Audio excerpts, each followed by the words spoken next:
Okay friends, the third brake light is out and you need to get a bulb like this. This is the bulb for the Honda 2011 Accord.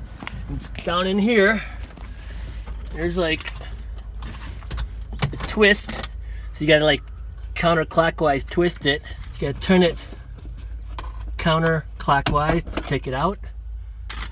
Then you put in the bulb. Don't touch it by there, hold it from down here.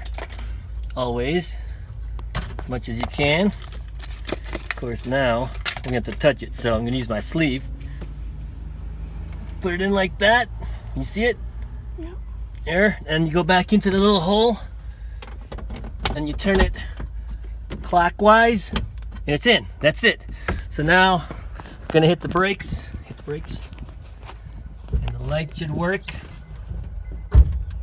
Yep, and now you got third brake lights.